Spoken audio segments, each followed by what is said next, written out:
നമസ്കാരം.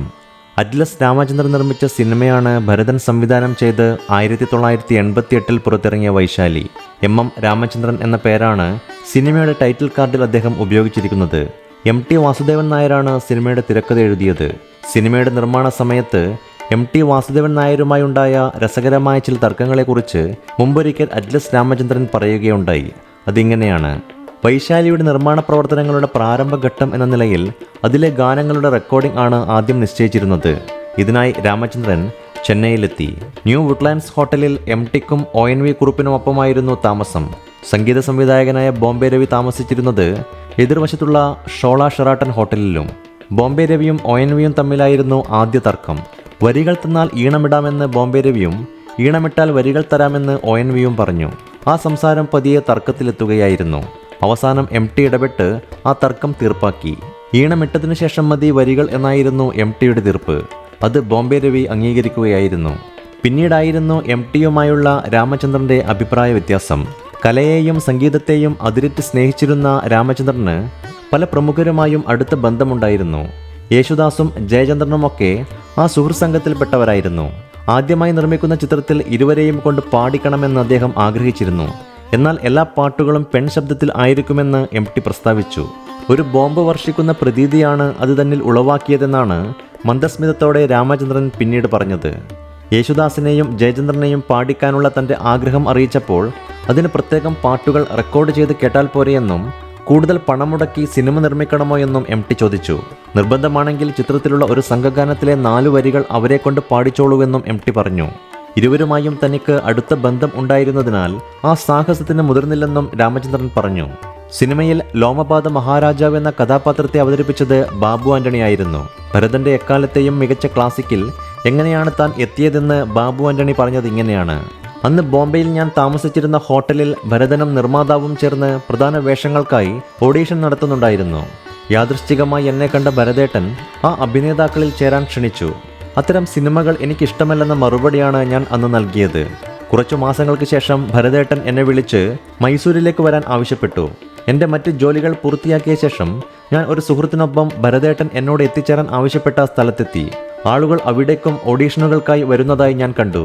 രാജാവിൻ്റെ വേഷം ധരിച്ച ചിലരെ എനിക്ക് കാണാൻ കഴിഞ്ഞു. പെട്ടെന്ന് ഭരതേട്ടൻ വന്ന് എന്നോട് രാജാവിൻ്റെ വസ്ത്രം ധരിക്കാൻ ആവശ്യപ്പെട്ടു. അത് എനിക്ക് ചെയ്യാൻ കഴിയില്ലെന്ന് പറഞ്ഞിട്ടും അദ്ദേഹം എന്നെ നിർബന്ധിച്ച് വസ്ത്രം ധരിപ്പിക്കുകയും കുറച്ച് ഫോട്ടോകൾ എടുക്കുകയും ചെയ്തു. പിന്നീട് ആ ഫോട്ടോകൾ കണ്ട ശേഷം അദ്ദേഹം എന്നോട് പറഞ്ഞു, നീ ലോമപാദന്റെ വേഷം ചെയ്യും. അങ്ങനെയാണ് ബാബു ആന്റണി ലോമപാത മഹാരാജാവായി വൈശാലിയിലെത്തിയത്. വൈശാലിയിൽ ഋഷശൃംഖനായെത്തി മലയാളികളുടെ മനസ്സിൽ ഇടം നേടിയ നടനാണ് സഞ്ജയ് മിത്ര. വൈശാലി സിനിമയെക്കുറിച്ച് ഓർക്കുമ്പോൾ ജീവിതത്തിലെ ഏറ്റവും ഭയാനകമായൊരു അനുഭവം കൂടിയാണ് സഞ്ജയ് മിത്രയ്ക്ക് ഓർമ്മ വരിക. ചിത്രത്തിന്റെ ഷൂട്ടിങ്ങിനിടയിൽ ഒരു പുലിയിൽ നിന്നുമുണ്ടായ ആക്രമണം സഞ്ജയ് മിത്രയ്ക്ക് മറക്കാനാവില്ല. അദ്ദേഹം പറഞ്ഞത് ഇങ്ങനെയാണ്: ഒരു നായ്ക്കുട്ടിയെ പോലും കയ്യിലെടുക്കാത്ത ആളായിരുന്നു ഞാൻ. എന്നിട്ടും എനിക്ക് ഒരു പുലിയെ മടിയിൽ കിടത്തേണ്ടി വന്നു. അതിനെയൊന്നും നോക്കാൻ പോലും കഴിയാത്ത വിധത്തിൽ എനിക്ക് പേടി തോന്നി. ഒരു ദിവസം പുലി അസ്വസ്ഥനായി എൻ്റെ മുഖത്ത് മാന്തി. ഭാഗ്യവശാൽ അധികമൊന്നും പറ്റിയില്ല. ഉടനെ എല്ലാവരും എന്നെ ആശുപത്രിയിലെത്തിച്ചു.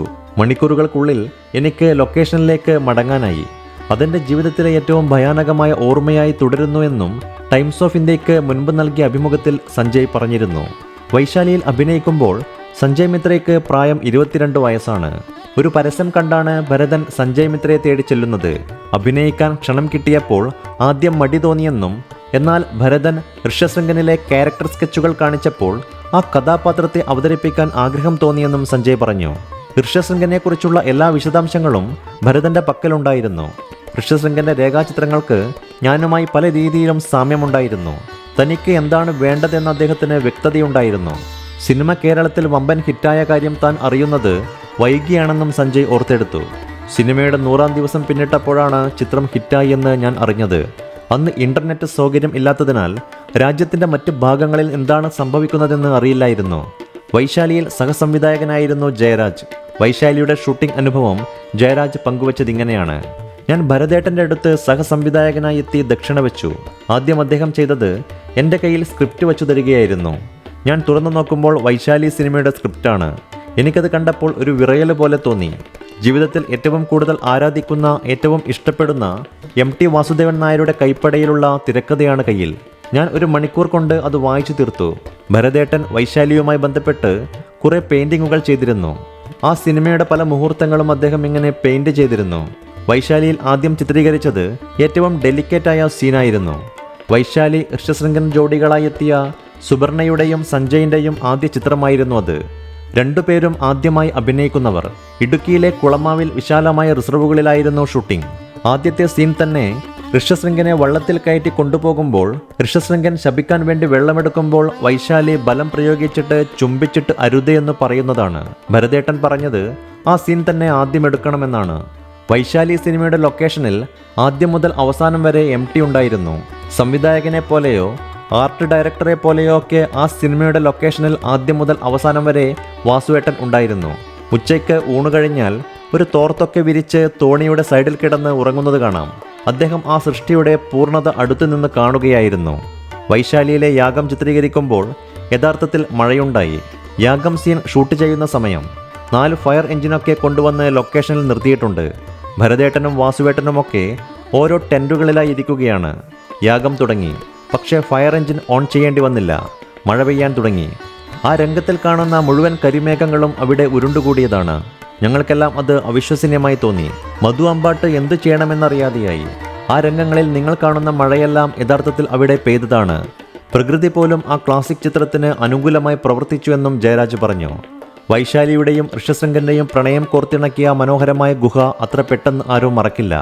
ഇടുക്കിയിൽ ഡാമിന്റെ പരിസരത്ത് തന്നെയാണ് ഈ വൈശാലി ഗുഹ സ്ഥിതി ചെയ്യുന്നത്. ഇന്ദ്രനീലിമയോലും ഈ മിഴി പൊയ്കകളിൽ ഇന്നലെ നിൻമുഖം നീ നോക്കി നിന്നു എന്ന പാട്ടുരംഗത്തിൽ കാണുന്ന അതേ ഗുഹ. ഇടമലയാർ ജലവൈദ്യുത പദ്ധതിയുടെ ഭാഗമായി അണക്കെട്ട് നിർമ്മിക്കുന്നതിനു വേണ്ടി പദ്ധതി പ്രദേശത്ത് എത്തിച്ചേരുന്നതിനായി തുരന്ന് നിർമ്മിച്ച ഗുഹയാണിപ്പോൾ വൈശാലി ഗുഹ എന്ന പേരിൽ അറിയപ്പെടുന്നത്. 1970കളിലാണ് ഇതിൻ്റെ നിർമ്മാണം നടക്കുന്നത്. അതും 550 മീറ്റർ നീളമുള്ള ഈ ഗുഹയിൽ അന്നത്തെ കാലത്ത് ഡാം നിർമ്മാണവുമായി ബന്ധപ്പെട്ട തൊഴിലാളികളും മറ്റും അവരുടെ ജീവിതവുമൊക്കെ മുന്നോട്ട് കൊണ്ടുപോയിരുന്നതായി പറയപ്പെടുന്നു. എന്നാൽ ഈ ഗുഹ അത് കഴിഞ്ഞും വിസ്മൃതിയിൽ ആണ്ടുകിടക്കുമ്പോഴാണ് 1988 മഹാപ്രതിഭയായ ഭരതൻ അദ്ദേഹത്തിൻ്റെ വൈശാലി എന്ന ചിത്രം ഇവിടെ സംവിധാനം ചെയ്യാനെത്തുന്നത്.